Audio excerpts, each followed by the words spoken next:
మమ్మల్ని ఆదుకోండి, సొసైటీలోని నిల్వలను కొనండి, దాదాపు 25 కోట్ల విలువైన వస్త్రాలు ఉన్నాయి, మాకు ఆర్డర్స్ ఇచ్చి పని కల్పించండి. ప్రభుత్వానికి చేనేత కార్మికుల విజ్ఞప్తి.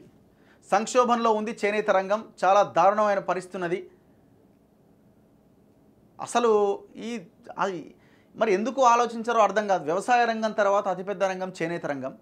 లక్షలాది మంది ఈ రంగం మీద, ఈ వృత్తి మీద ఆధారపడి బతుకుతూ ఉంటారు. ఇంట్లో భార్యాభర్త కలిసి పనిచేసే తప్ప వాళ్ళ కుటుంబం గడవడానికి అవకాశం లేదు.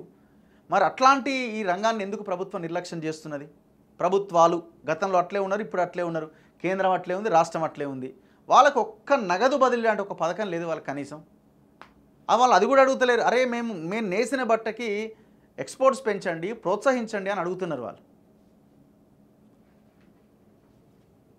ఇగో చేనేత సహకార సంఘాలకు ఎన్నికలు నిర్వహించాలి. 12 ఏళ్ళు అవుతుందండి ఎలక్షన్స్ లేక. 12 ఏళ్ళు అవుతుంది. దాని మీద అతిగతి లేదు ఇంతవరకు. 12 years నుంచి వాడు అధికారంలో ఉన్నోడు గాలికి వదిలేసిండు. ఎందుకంటే వాళ్ళు లీడర్లు తయారవుతారు కదా, అమ్మో వీళ్ళు తయారవడానికి వీలు లేదు, వీళ్ళు ఎప్పుడూ ఇట్లాగే ఉండాలా.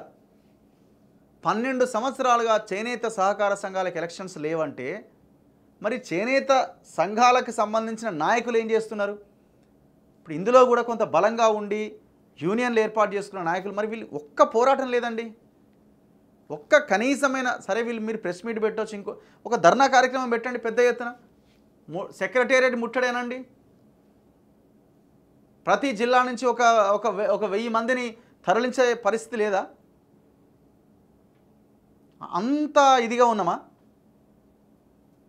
సెక్రటేరియట్ ముట్టడి పెట్టండి, క్యాంప్ ఆఫీస్ ముట్టడి పెట్టండి ఒకరోజు. ఈ పాటికి చేస్తే గవర్నమెంట్స్ ఎప్పుడో దిగొచ్చాయి కదా. అసలు పోరాటమే లేదు, ఆ స్థాయి పోరాటం. అయినా ప్రభుత్వాలు కూడా బాధ్యతగా వాళ్ళు పోరాటం చేసేదాకా ఎందుకు మనమే చేయాలన్న సోయి ఉండాలి కదా వీళ్ళకి. అసలు ఒకవేళ మనం చేయకపోతే ప్రజలు మనకి వ్యతిరేకంగా ఓటేస్తారన్న ఆలోచన ఉండాలి కదా. ప్రభుత్వాలకు ఎందుకు భయం లేదు? ప్రజలు అట్లా లేరు. మనం ఎవడు డబ్బులు ఇస్తే, ఎవడు కోట్ర సీసా ఇస్తే ఆ పూట వాడు 200-500 రూపాయల చేతిలో పెడితే మనం వానికి ఓటేస్తున్నాం. మరి నా చేనేత సహకార సంఘానికి ఎలక్షన్స్ ఎందుకు జరుగుతలేవు? నేను నేసిన బట్టను ఎవడెందుకు కొనట్లేదు? మరి రైతులకు రైతు బంధు అంటున్నారు, ఇంకోటి అంటున్నారు. మరి మా చేనేత రంగం గురించి మాట్లాడేవాడు ఎవడెందుకు గతి లేడు అని మనం ఆలోచించాలి కదా. మనం ఏమైనా ఎలక్షన్స్ నాటికి మన వాడేమిచ్చే వీడేమిచ్చే దావతులేంది అదేంది దీంట్లోనే పడి కొట్టుకపోతుంటే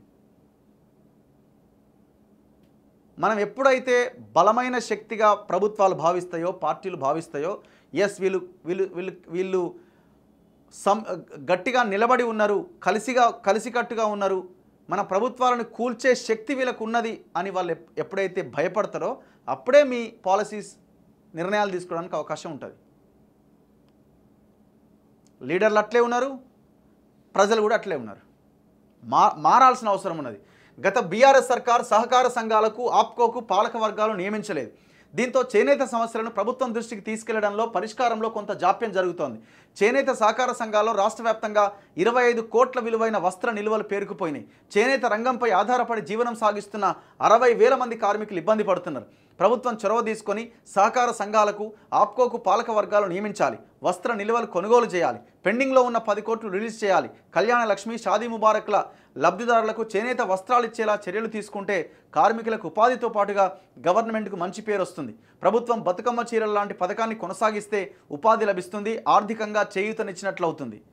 ఏం బతుకమ్మ చీరలు అవి? ఎవరు నేస్తున్నారు అవి? ఎక్కడి నుంచో సూరత్ నుంచి కిలోల కొద్దీ ఎత్తుకొచ్చి ఇక్కడ బతుకమ్మ చీరల లెక్క పంచిండు. ఒకవేళ అది ప్రణాళికాబద్ధంగా చేస్తే ఈ రాష్ట్రంలో ఉన్న అందరికీ ఆ పని కల్పిస్తే ఏమైనా ఉపయోగం ఉంటుంది. మళ్ళా బతుకమ్మ చీరలు పెడితే ఎవడు బాగుపడ్డాడు? అదే సిరిసిల్ల పట్టణంలో ఉన్న 7-8 మంది కేటీఆర్ చుట్టూ ఉన్న ఆ ఆసాములు వీళ్ళే బాగుపడ్డారు. సామాన్య ప్రజలకు ఏమొరిగింది అక్కడ? తక్షణం ప్రభుత్వము ఈ చేనేత రంగం మీద దృష్టి పెట్టాలి. ఒక 1000 కోట్లు 2000 కోట్లు ఒక ఫండ్ లాగా ఏర్పాటు చేయాలి. కొత్త పాలసీస్ రూపొందించాలి. వాళ్ళ యూనియన్లతో మీటింగ్లు పెట్టండి, ఎక్స్పర్ట్స్తో మీటింగ్లు పెట్టండి. ఇందులో ఎంతోమంది ఉన్నారు. వాళ్ళు ఏం చేస్తే ఈ ప్రజలు కొంత బయటపడగలుగుతారన్న దాని మీద మీటింగ్స్ ఏర్పాటు చేయాలి. చేసిన తర్వాత ఒక నిర్ణయం తీసుకోవాలి.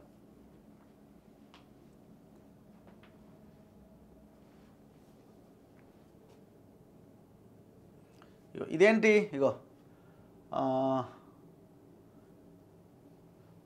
10 కోట్ల రూపాయలు పెండింగ్లో పెట్టిన బీఆర్ఎస్ సర్కార్ అట. గతంలో బీఆర్ఎస్ సర్కార్ చేనేత కార్మికుల నుంచి కొనుగోలు చేసిన వస్త్రాలకు 10 కోట్లు పెండింగ్ ఉన్నట్టు కార్మిక సంఘాలు చెప్తున్నాయట. ప్రభుత్వం నుంచి ఆర్డర్స్ లేకపోవడం, టెస్కోలో నిల్వల పేరుతో కొనుగోలు చేయట్లేదని సమాచారం.